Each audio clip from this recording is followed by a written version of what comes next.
Alhamdulillah, salatu wassalamu ala Rasulillah wa ala alihi wa sahbihi wa mawalah. Bapak-bapak, ibu-ibu yang dirahmati Allah, alhamdulillah, puji syukur kita haturkan kehadirat Allah. Kita masih diberikan nikmat sehingga kita bisa berkumpul di rumah di antara rumah-rumah Allah. Bahkan namanya pun dinisbatkan kepada nama Allah, yaitu Baitur Rahman. Tentu di situ kita berharap Allah Ar-Rahman kemudian memberikan rahmatnya kepada kita semua, baik itu berupa kesehatan, baik itu berupa kebaikan hidup.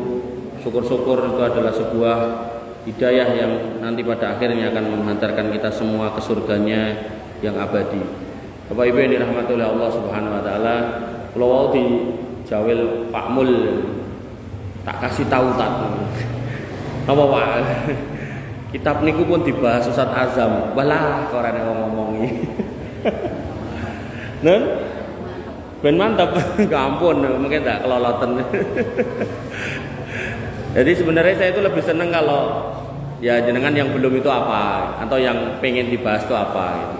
Artinya nek pun dibahas nggih, jane nggih bener niku wau ben tambah mantep ning kan mungkin sing ngerasa ben tambah mantep namung Pak Kolis sanese mboten mantep lah ra penak juga itu.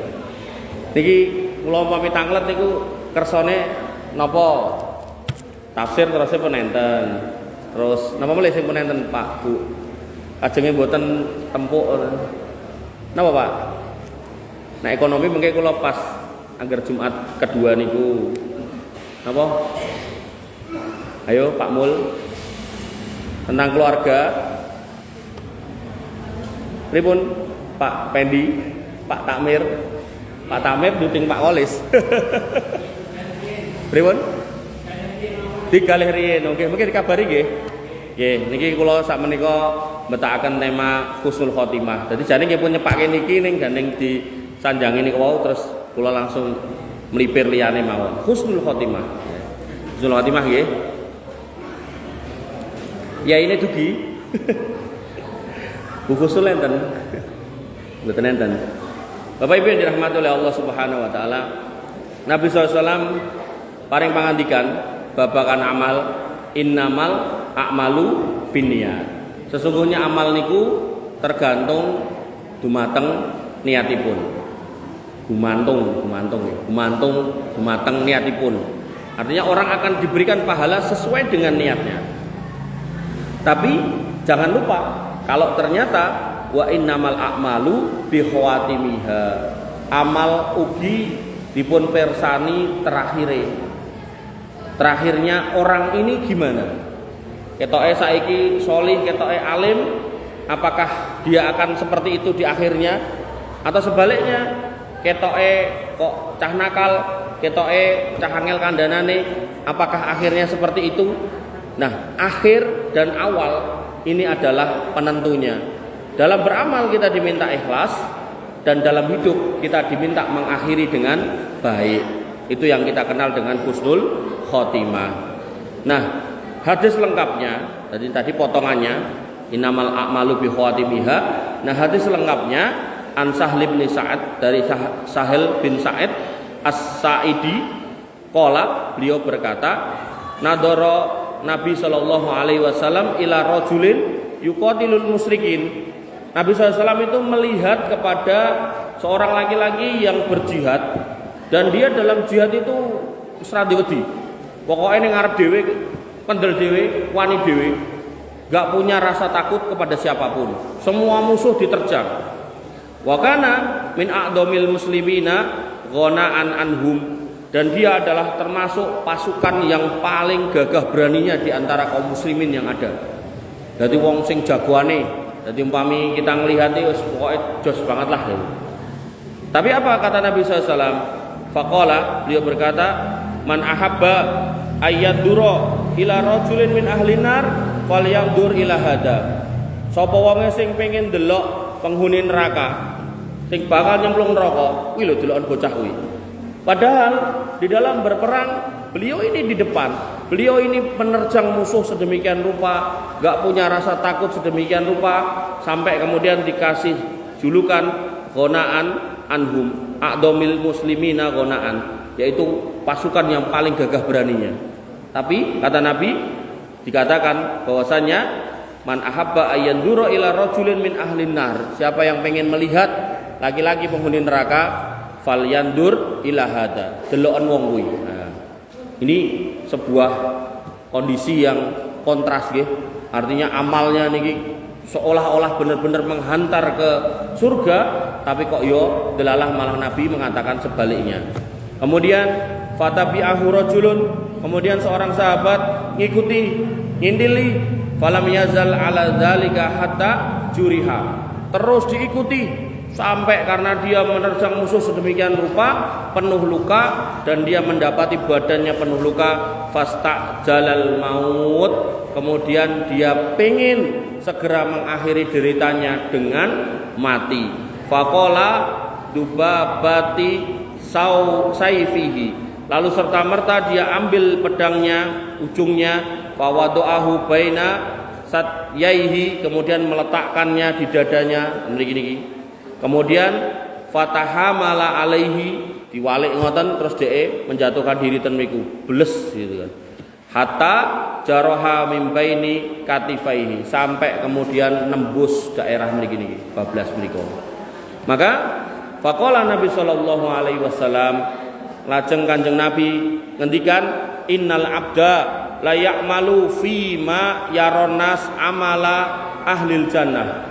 Sesungguhnya ada manusia-manusia yang dilihat orang itu mengamalkan amal penghuni surga.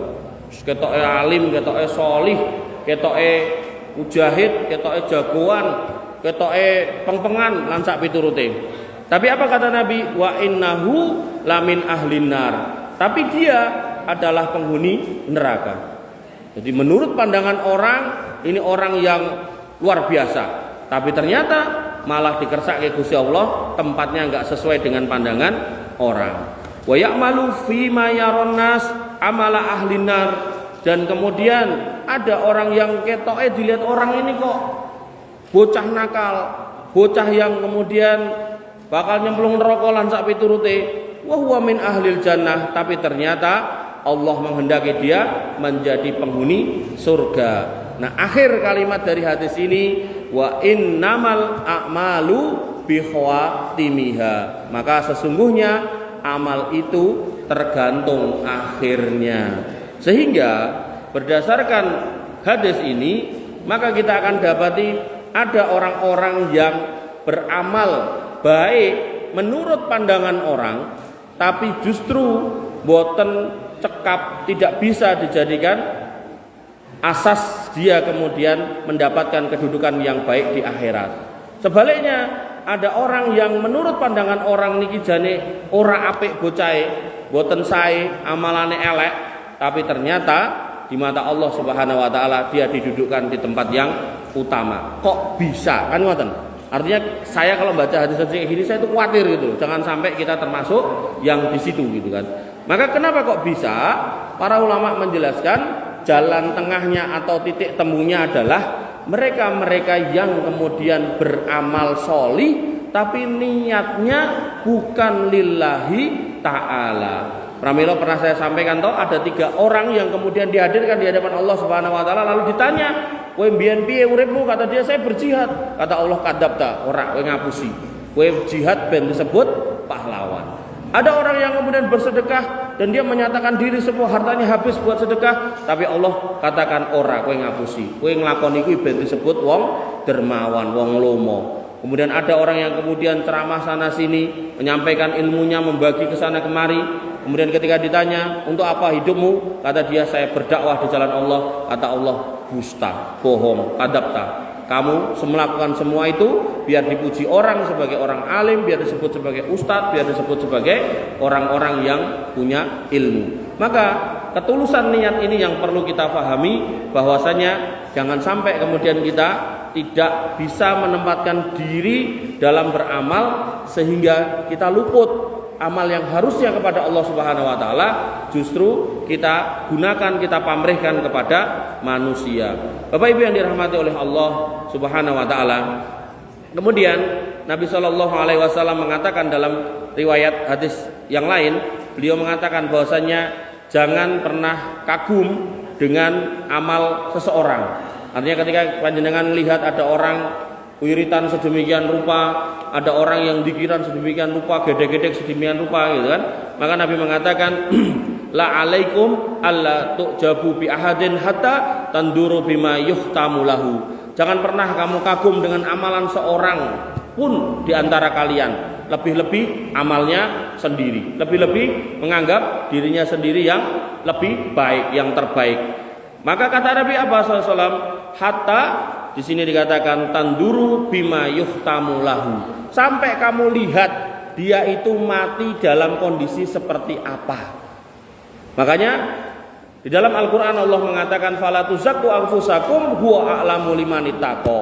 Silakan jenengan beribadah, silakan jenengan berinfak, silakan jenengan bersedekah, silakan jenengan baca Quran dan seterusnya, tapi jangan pernah merasa apa yang sudah kita kerjakan menyebabkan kita lebih baik dari orang lain. Rumongso kemersik, nah itu kalau bahasa Jawanya, itu tidak boleh. Sampai akhirnya kemudian Nabi SAW mengatakan layat kulul jannata mangka nafi qalbi dzarratin minal kibr. Tidak bisa masuk surga orang yang hatinya itu ada kecil saja sekecil biji sawi dari kesombongan. Kemudian para sahabat ditanya, tahu nggak kamu apa itu kiber, sombong itu?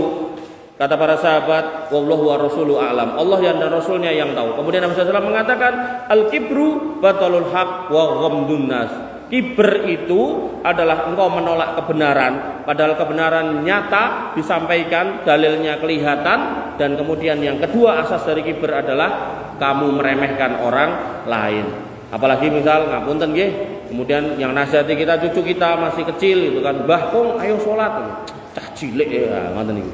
Nah, hal-hal seperti ini yang harus kita koreksi, kita pahami bahwasanya seorang muslim dalam beribadah diminta oleh Allah Subhanahu wa taala, "Wa ma umiru illa liya'budullaha mukhlishina lahuddin." Kita tidak diminta untuk menyembah Allah kecuali dengan penuh keikhlasan.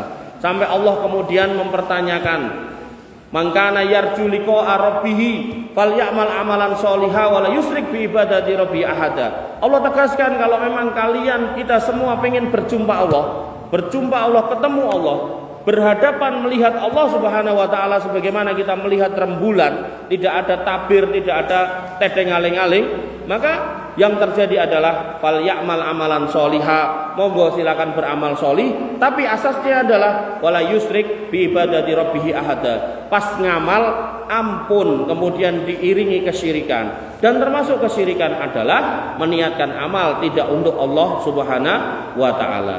Artinya ketika kita sholat, maka pastikan semua itu untuk Allah Subhanahu wa taala. Ketika kita puasa, pastikan niatnya lillahi ta'ala. Ketika kita kemudian harus infak sedekah, pastikan lillahi ta'ala. Walaupun tak mere lali nyatet, maka ikhlaskan itu lillahi ta'ala. Kok lali itu, mun aku renek tulisane.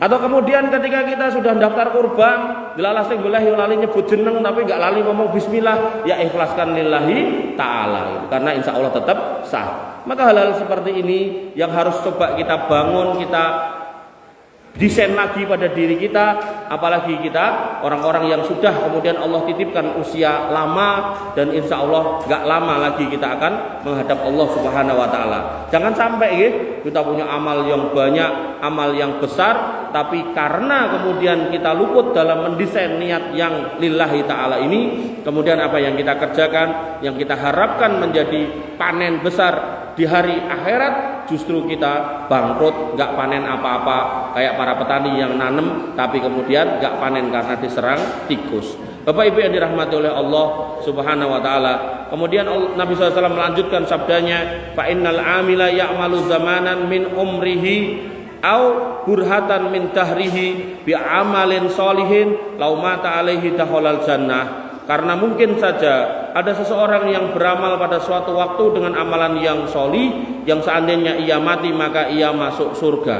Jadi ada orang yang ngamalnya itu amal sholih jani, yang nanti kalau pas dia beramal itu, pada saat dia ngamal, pada waktu dia sholat, pada waktu dia puasa, pada waktu dia haji umroh, dia mati dicabut oleh Allah jani mlebu surga. Tapi apa kata Nabi SAW? "Summa yatahawalu fayamalu amalan sayyi'an." Kok ya delalah, pas lagi ngibadah ora husnul khotimah, tapi malah beribadah dijak dolan kancane, dolan ten tempat-tempat ra cetok, akhirnya malah mati ten mriko. Jane nggih wong salat ning gara-gara niku wau salate mungkin naudzubillah mboten khusyuk, mboten tenanan, akhire Gusti Allah mboten ngersani, malah bar salat dijak dolan karo kancane mrono mrene, nemoni wong ra cetha-cetha, disitulah malah Allah kemudian mencabut nyawanya.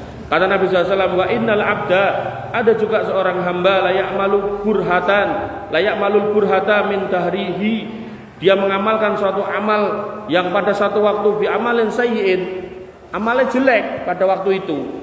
Lau mata alaihi dakhalan nar, pas ngamal kene niku jane dhek mati niku bisa suul khotimah masuk neraka. Summa yatahawalu faya'lamu amalan sholihan, kok ya delalah Gusti Allah ngersake dia kemudian berubah dari amal yang jelek niku, bertobat seketika itu, dan kemudian pas tobat niku Allah ambil dia, Allah panggil dia di atas husnul khotimah. Kemudian Nabi SAW mengatakan niki yang perlu kita pahami, wa idza aradallahu bi abdin khairan, kalau Gusti Allah niku pengen supaya akhir seorang hamba itu baik, hidupnya itu baik terakhirnya, istakmalahu qabla mautih, sebelum mati Gusti Allah niku bakal ngangge piyai niku, bakal dinggo karo Gusti Allah. Kemudian para sahabat bertanya, ya Rasulullah, wa kaifa yastakmiluhu, pripun niku maksude kok wong dinggo karo Gusti Allah niku pripun maksude niku?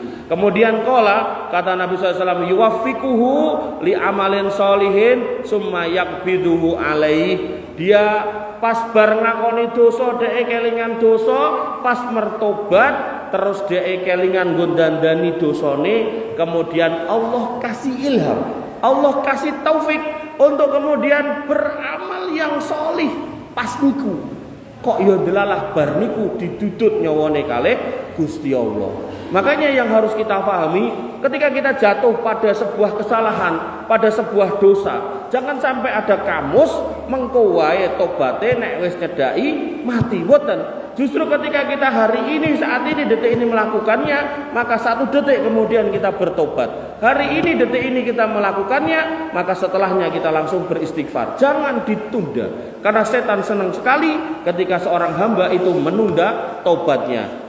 Begitu pula sebaliknya, Allah senang sekali ketika seorang hamba itu segera berlari kepada Allah Subhanahu wa taala untuk mencari ampunannya. Pramila Allah niku meling ten Quran, wasari'u ila magfiratin mir rabbikum wa jannatin arduha ka ardis samawati uiddat lil muttaqin. Jadi untuk mengejar ampunan Allah niku mboten ken mlaku, ken mlayu, ken cepet-cepet.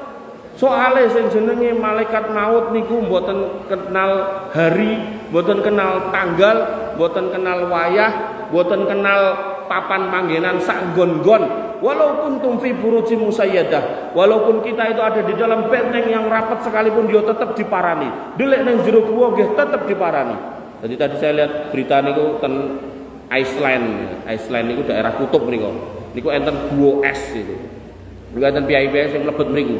Pengen mencari pengalaman, mengadu adrenalin. Akhirnya ya guwane runtuh Pak. Runtuh akhirnya ya sebagiannya mati. Ini menunjukkan bahwasanya bahkan di kutub utara pun tetap malaikat maut ya tetap berangkat untuk kemudian nyabut nyawa orang-orang yang harus meninggal pada masanya, pada waktunya yang sudah ditetapkan oleh Allah Subhanahu wa taala. Maka pentingnya menghayati ini agar kita semua bisa kemudian memahami bahwasanya hidup itu enggak lama, maka kita desain setiap hari bagaimana kemudian menjadi orang-orang yang bermanfaat, wabil khusus mendesainnya agar kemudian husnul khotimah. Pramila setiap hari Jumat hampir semua khotib selalu mengatakan, ya ayyuhalladzina amanu taqullaha haqqa tuqatih, wahai orang-orang yang beriman, wahai piyai-piyai yang percaya kepada Allah dan Rasulnya, kepada Allah dan hari kiamat, maka ittaqullah haqqa tuqatih, bertakwa niku pol total, boten kosak-kosik, boten ngangge pamrih. Aku bakal sholat nek ngene nek ngono, aku bakal ngene nek wis mbok ngonoke lan sak piturute ndak. Ketika Allah kemudian menyeru, kita sambut seruannya, ittaqullah mastata'tum. Kemudian kata Allah Subhanahu wa taala lagi, wala tamutunna illa wa antum muslimun. Dan ini harus kita pahami bahwasanya akidah yang kita pegang, agama yang kita pegang ini harus kita pegang sampai mati. Sampai Allah mengatakan, jangan pernah sekali-kali kamu mati kecuali dalam keadaan menjadi orang-orang yang beriman. Dan di antara usaha kita untuk mempertahankan itu semua, istiqomah di situ adalah selalu merapat ke masjid minimal sehari 5 kali. Ditambahi dengan majelis ilmu sesuai dengan agenda yang sampun diaturaken. Disitulah kemudian kita akan istiqomah. Termasuk yang Allah wajibkan adalah kita diminta untuk berdoa, meminta hidayah agar terus istiqomah, sebagaimana yang terucap pada sholat pada surat Al-Fatihah. Sehari kita membaca 17 kali. Di situ Allah wajibkan. Saking wajibnya sampai Nabi mengatakan la sholata liman lam yaqra bi Fatihatil kitab. Tidak sah sholat seorang yang tidak membaca Al-Fatihah. Di dalam Al-Fatihah ada ayat yang berbunyi apa? Ihdinas siratal mustaqim. Ini permintaan agar kemudian Allah meneguhkan kita di jalan yang lurus. Karena nek boten diwajibke menungso kerep lali. Makanya dengan diwajibkan akhirnya kita sehari 17 kali kita minta jalan yang lurus. Jalan yang lurus niku napa? Siratal ladzina an'amta alaihim, jalan orang-orang yang Engkau beri nikmat. Nikmat napa? Napa harta? Boten nikmat hidayah. Sinten? Nabi dan para sahabat. Yang diikuti kemudian tabi'in, lalu tabi'ut tabi'in, yang kemudian diwarisi oleh para ulama sebagai warasatul anbiya. Kemudian ghairil maghdubi alaihim waladdallin, bukan jalan orang-orang yang panjenengan murkai dan bukan jalan orang-orang yang tersesat. Yang dimurkai niku sinten? Orang-orang Yahudi, orang-orang yang ngerti hukum tapi ra dienggo. Dan bukan jalan orang-orang yang tersesat sinten? Orang-orang Nasara, orang-orang yang enggak ngerti hukum tapi kemudian tetap melaku walaupun enggak pakai hukum yang ada di dalam kitabnya. Kitabnya ngomong apa, dia melakunya kemana. Itulah orang-orang Nasara. Maka termasuk doa agar kemudian Allah melanggengkan kebaikan dalam hidup kita, terus mengistiqomahkan kita sampai kita akhirnya husnul khotimah. Inggih menika diajarkan oleh Nabi sallallahu alaihi wasallam, Allahumma ya muqallibal qulub, tsabbit qalbi ala dinik. Atau bunyi yang lain, Allahumma ya musarrifal qulub, sharrif qalbi ala taati. Kemudian termasuk di situ juga ada doa Rabbana la tuzigh qulubana ba'da id hadaitana wa hab lana min ladunka rahmah wa hayyi lana min amrina rasada. Ya Allah, setelah jenengan tunjuki saya jalan yang lurus, ampun mangbiarkan kula kembali ke jalan yang sesat. Maka doa-doa yang semisal dengan ini perlu kita lazimi, kita tambahi selain ihdinas siratal mustaqim. Artinya ketika panjenengan mengucapkan ihdinas siratal mustaqim, benar-benar kita hayati, kita berharap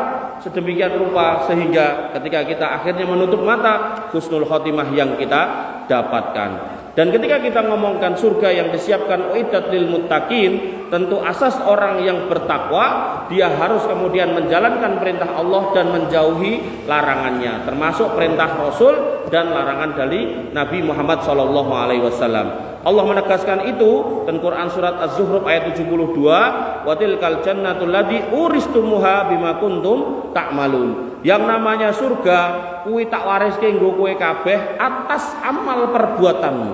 Jadi untuk masuk surga diperlukan amal. Kemudian Allah juga berfirman, wa nudu antilkumul jannatu uristumuha bima kuntum ta'malun. Dan mereka orang-orang yang masuk surga itu dipanggil, kesanilah. Ini loh surga yang diberikan kepadamu disebabkan kamu dulu beramal. Tapi dalam sebuah hadis Nabi SAW mengatakan bahwasanya kita tidak masuk surga karena amal, tapi karena rahmat Allah. Seolah-olah hadis dan ayat niku bertentangan. Padahal sebenarnya mboten. Kenapa kok mboten?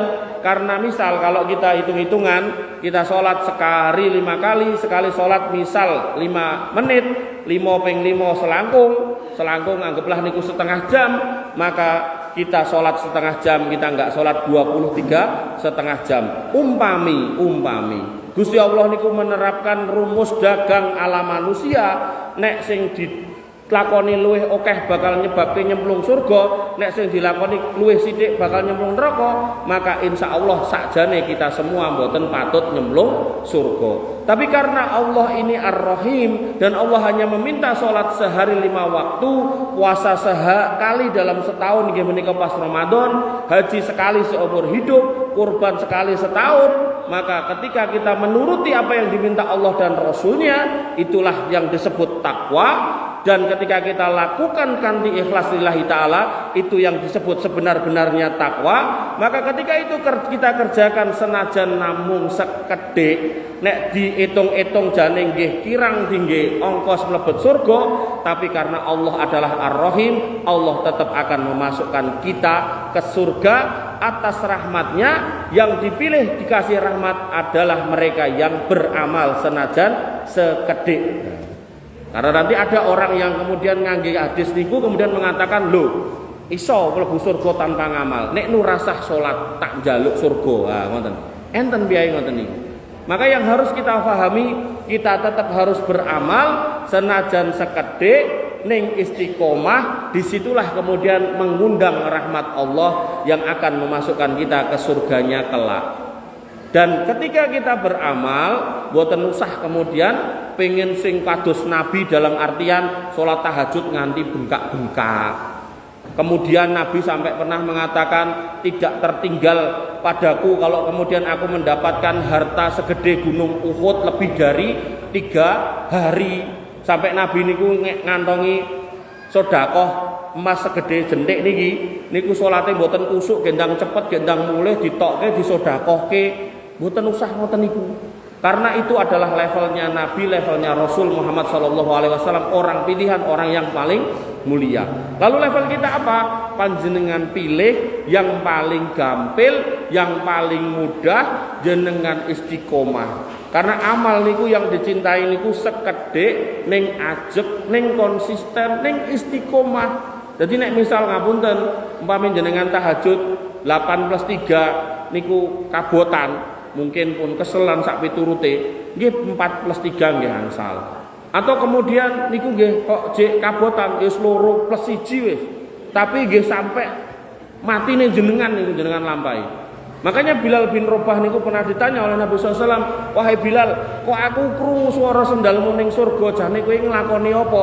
Kata Bilal, amal yang saya harapkan menjadi sebab saya masuk surga itu adalah ketika saya batal, saya segera wudu, ning bar niku kula tambahi salat sunnah 2 rakaat niku yang kemudian ditetapkan sebagai salat sunnah ba'dal wudu. Bilal pun mau milih niku.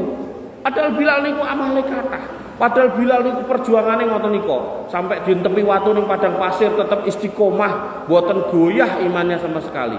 Bapak Ibu yang dirahmati oleh Allah Subhanahu wa taala. Sehingga Nabi sallallahu alaihi wasallam kemudian bersabda dalam sebuah hadis bahwasanya kalau cari dulu.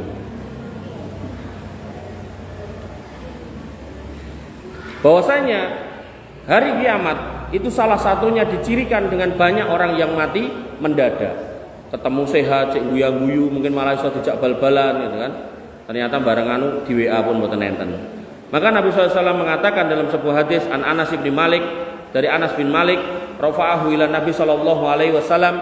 Hadis ini marfu sampai kepada Nabi SAW, min iktirabis sa'ah, di antara tanda dekatnya hari kiamat, ayyura al-hilalu kibala, maka kamu akan melihat hilal nyata. Sampai fayuqol li lailataini, bahwasanya sampai ada orang yang mengatakan ini tanggal 2. Jadi hilal niku nek tanggal 1 niku biasanya mboten patek ketok gitu. Nah tanggal 2 lagi ketok niku bulan sabit. Nah Nabi mengatakan nanti hari kiamat itu makin dekat dengan hilal niku ketok, dan itu tanggal 1 mboten tanggal 2. 1 niku. Kemudian yang kedua, wa an tuttakhadul masajida turqon, dan banyak orang yang kemudian menjadikan masjid itu sebagai jalan-jalan. Jalan-jalan. Jadi masjidnya dibruke nggih jalan niku nggih bisa. Atau masjid ning kemudian dingge tujuan jalan-jalan niku nggih bisa. Meh ning ndi Bu? Meh piknik ning ndi Masjid Jayet. Ya. Kemudian yang ketiga, nah ini yang kita bahas di sini. Wa ayyad haramautal fujaah, dan akan muncul, akan nampak banyak orang-orang yang mati mendadak. Jadi kalau panjenengan hari ini kemudian mendapati si A, si B, si enom kok ya ndang mati, atau mungkin wis ngoten niku lah, cek sehat ning ndang mati dan sak piturute, maka hakikatnya itu sudah disabdakan oleh Nabi sallallahu alaihi wasallam. Sampai Al-Imam Al-Bukhari mengatakan dalam syairnya, ightanim fil faragh, manfaatkanlah waktu longgarmu, fadlar ruku', bahkan ketika kamu sedang rukuk santai, tidak dalam kondisi perang, nek wong rukuk perang niku kan mboten entuk suwe-suwe ndang cepet gitu kan. Maka ketika kamu pun dalam ibadah yang santai, sholat yang santai, sholat di rumah dalam artian sholat tahajud, sholat sunnah dan seterusnya dalam kondisi santai, maka ihtanim fil faraq, khusyuk gitu. Khusyuklah, konsentrasilah, dipenake, dinyamankan senyaman-nyamannya. Kata Imam Bukhari, fa'asa ayyakuna mautuka baghtah. Semoga kemudian pas saat itu matimu datang tiba-tiba. Jadi kan nyaman ki, nek pas sholat, pas maos Quran iku kon menake sak penak-penake. Wirid iku kon nyaman ke sak nyaman-nyamane. Barangkali Gusti Allah kersa ndudut nyawane kita pas waktu niku, kata Imam Bukhari. Kam min sahihin ra'aita min ghairi sukmin. Berapa banyak orang yang sehat yang kamu lihat dia enggak punya sakit, zahabat nafsuhu as-sahihah qatlah fatlahu faltahma. Zahabat nafsuhu as-sahihah faltahu. Maka kita lihat dia sehat, tapi tiba-tiba sehatnya pergi dan dia mati mendadak. Dan Imam Bukhari yang bikin syair niki kita kenal semua sebagai orang yang sholih, orang yang baik, orang yang kemudian menyusun kitab-kitab sahih. Beliau termasuk yang mati mendadak. Dan dalam sebuah hadis Nabi SAW mengatakan mautul fujaati akhdatu asifin, mati mendadak niku adalah siksaan yang membawa penyesalan. Loh, berarti Imam Bukhari disiksa. Nah, maka ketika kita membahas sebuah kasus, maka kita perlu mengumpulkan banyak dalil. Jangan satu dalil kemudian digunakan untuk menghukumi satu kasus. Karena nanti mungkin ada dalil yang lebih lengkap, lebih panjang. Nah, dalam hadis ini jelas dikatakan bahwasanya mati mendadak niku mboten sae. Ning sing pripun kan ngoten. Kemudian Nabi SAW dalam hadis yang lain mengatakan dari Bunda Aisyah, beliau berkata, sami'tu Rasulullah sallallahu alaihi wasallam yaqulu, aku mendengar Nabi SAW bersabda, mautul fujaati tahfifun alal mukmin. Orang yang mati mendadak ning agamane Islam, beriman, bertauhid di atas keimanan yang lurus, kata Nabi SAW, itu adalah sebuah keringanan. Itu adalah sebuah dispensasi. Dari apa? Dari innal maut la syakarat. Bahwasanya kematian itu ada sekaratnya, ada syakaratnya, ada kesulitan-kesulitannya dalam nyawa itu keluar. Maka kalau kemudian seorang mukmin kok dikasih mati mendadak, lagi maca Quran kok mati, lagi sujud kok mati, lagi ceramah ngeten iki kok mati, mugi-mugi. Maka itu kenikmatan dari Allah Subhanahu wa taala. Sebaliknya wa akhdatu asifin alal kafirin, dan akan menjadi sebuah penyesalan buat orang kafir. Kenapa? Ora sempat dandani, ora sempat memperbaiki. Dan ini berlaku buat ahli maksiat. Makanya orang-orang yang bermaksiat kok kemudian pas lagi mendem, pas lagi ngeplek gaple, kok kemudian mati ten majelis mendem kali gaplenan niku, maka itu disebut suul khotimah. Dan itu pertanda pulangnya di tempat yang kurang baik. Bapak Ibu yang dirahmati oleh Allah Subhanahu wa taala. Nah, terus rasa disolatke Mas, tetap disolatkan. Mekaten. Di bab yang lalu kita pernah bahas tentang orang yang bunuh diri, kan lebih parah lagi, itu tetap disolatkan. Cuman pemimpin suatu kampung, pemimpin suatu negeri, ulamanya, ustadznya jangan disuruh nyolatkan, ben disolatke kancane atau keluarganya. Bapak Ibu yang dirahmati oleh Allah Subhanahu wa taala. Kemudian dalam riwayat yang lain dengan kalimat yang sama, An Ibnu Mas'ud qala, dari Ibnu Mas'ud beliau berkata, mautul fujaati tahfifu alal mu'min wa asifun alal kafir. Kematian yang mendadak itu keringanan buat orang-orang yang beriman dan siksaan yang membawa penyesalan buat orang-orang kafir.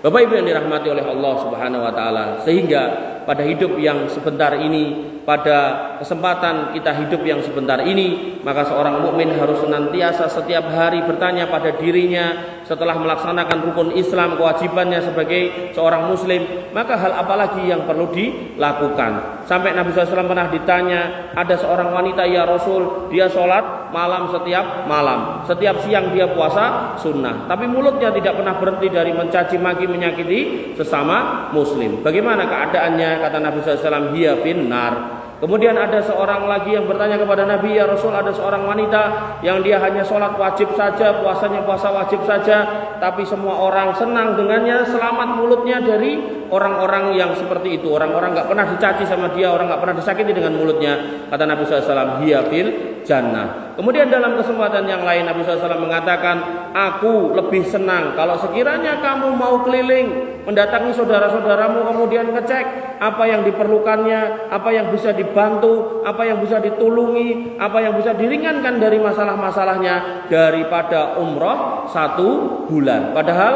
dalam 1 tahun itu puasa cuman 1 kali wajibnya, yaitu bulan Ramadan, 30 hari maksimal. Dari 30 hari kesempatan itikafnya cuman 10 hari. Nah, Nabi mengatakan bahwasanya aku lebih senang kalau kamu keliling ngecek kebutuhan saudara-saudaramu daripada kamu itikaf selama 1 bulan. Ini menunjukkan bahwasanya ketika seorang yang beriman ini ibadahnya sudah baik, hablum minallah sudah baik, sholatnya sudah baik, puasanya baik, wirid dzikirnya baik, bacaan Qur'annya baik, rajin bermajelis ilmu, maka dia juga harus mengejawantahkan keimanannya dalam masyarakat dengan bertetangga dengan baik, dengan bermasyarakat dengan baik, dengan bersaudara dengan baik. Sampai Nabi SAW mengatakan, man kana yu'minu billahi wal yaumil akhir, siapa yang pengen membuktikan keimanannya kepada Allah dan hari akhir, fal yukrim jarahu, muliakan tetangganya. Jangan berantem dengan tetangganya, jangan eker-ekeran dengan tetangganya. Dalam hadis yang lain, fal yukrim doifahu, muliakan tamunya. Bapak Ibu yang dirahmati oleh Allah Subhanahu wa taala, sampai puncaknya Nabi mengatakan bahwasanya la yu'minu ahadukum, gak sempurna iman kamu hatta yuhibba li akhihi ma yuhibbu li nafsihi, sampai kemudian bisa menghadirkan perasaan senang ketika orang lain senang. Tetangganya beli AC, alhamdulillah melu seneng, mboten malah masuk angin. Alhamdulillah motonggoku anyar, bukan malah kemudian digembosi lan sak piturute. Alhamdulillah bojone tanggoku anyar itu. Terus pengen gitu kan. Nah, ketika sudah sinkron antara iman kepada Allah, amal kepada Allah, lalu kemudian amal kepada manusia, hablum minanas, maka ada janji menarik dari Allah Subhanahu wa taala kepada orang-orang seperti itu yang sinkron antara yang di dalam hati, yang di mulutnya dan di perbuatannya, baik itu kepada Allah maupun kepada manusia. Allah berfirman, innalladzina qalu rabbunallah. Orang-orang yang berkata bahwasanya saya beriman kalau Rabbku itu Allah, summastaqamu, kemudian istiqomah memegang keyakinan ini dengan kenceng sak kenceng-kencenge, maka nanti ketika maut itu dekat, sebelum malaikat maut datang, maka malaikat yang bukan malaikat maut juga datang mengelilingi jenazah itu, calon mayit itu, dia pun akan dibisiki, tatanazzalu alaihimul malaikah, para malaikat akan mandap sedurunge malaikat maut itu turun.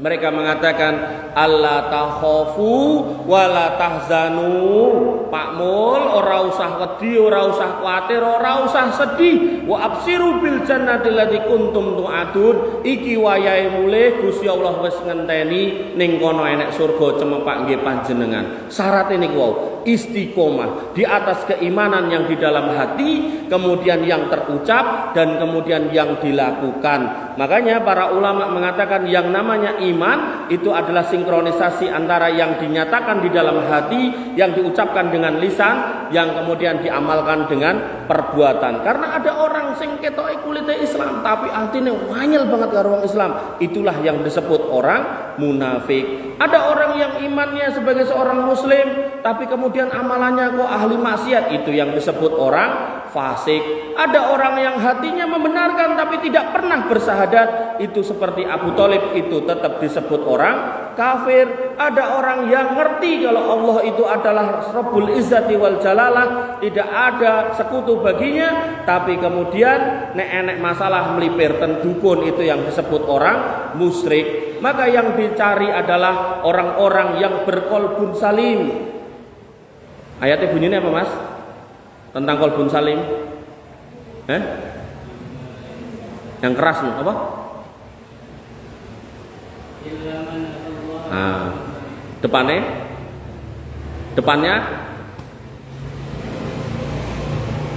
kok langsung sampai situ? La yanfa'u malun wala banun. Pada hari kiamat gak akan bermanfaat harta dan anak-anak. Illa man atallaha biqalbin salim. Kecuali orang yang mendatangi Allah dengan hati yang salim. Nah, hati yang salim nih yang tulus, akidahnya lurus, amalnya benar, kemudian lisannya juga benar menyampaikan keimanan yang dia miliki. Jadi kalau kemudian ngomongin Islam tapi kemudian atine wanyel karo Islam, itu orang munafik. Bahkan fidarkil asfali minan nar, dicepakin rokok bahkan yang paling bawah.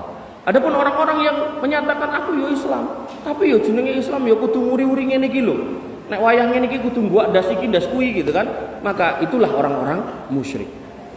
Ada juga orang-orang yang tadi itu Islam, on salat moh, main dan seterusnya, itulah orang-orang fasik. Maka ini yang harus kita pahami. Dan dulu belum ada istilah orang zindik. Sekarang muncul istilah zindik. Zindik itu kalau orang munafik itu munafikannya ning hati, nggak ada yang tahu kecuali Allah Subhanahu wa taala. Tapi zindik itu orang yang nggak cuma ning atine anyel, bahkan dikeluarkan dalam bentuk perbuatan dan dilisankan agama Islam. Nah, itulah orang-orang zindik. Dadi wong Islam ning ditokke anyele karo wong Islam. Kowe Islam, yo aja ngono kuwi. Islam nek perlu salat aja ping 5, ping 2 wae. Misal kayak gitu. Wong Islam kok duwe kaya ngono, apa ya ora panas gitu kan. Rasa kudungan ya ora apa-apa, kita kan negara bebas gitu kan. Nah, hal-hal seperti ini sampai dikeluarkan, inilah orang-orang zindik. Bapak Ibu yang dirahmati oleh Allah Subhanahu wa taala, kok pilih niki gantine kecilik kula. Mungkin bermanfaat buat kita semua, mobil khusus saya dan khusus umumnya panjenengan semua. Tentu kita semua berharap agar kemudian kita berakhir di dunia ini dengan husnul khotimah, di atas jalan yang selamah, kemudian kita masuk jannah bersama dengan kaum muslimin yang lain dan menikmati indahnya surga dan bertemu dengan Rabbul Izzati wal Jalalah, dikumpulkan dengan anggota keluarga kita semuanya. Wabillahi cekap semanten ingkang saged kula aturaken, kirang langkungipun nyuwun pangapunten. Akhirul kalam subhanakallahumma bihamdika, asyhadu alla ilaha illa anta,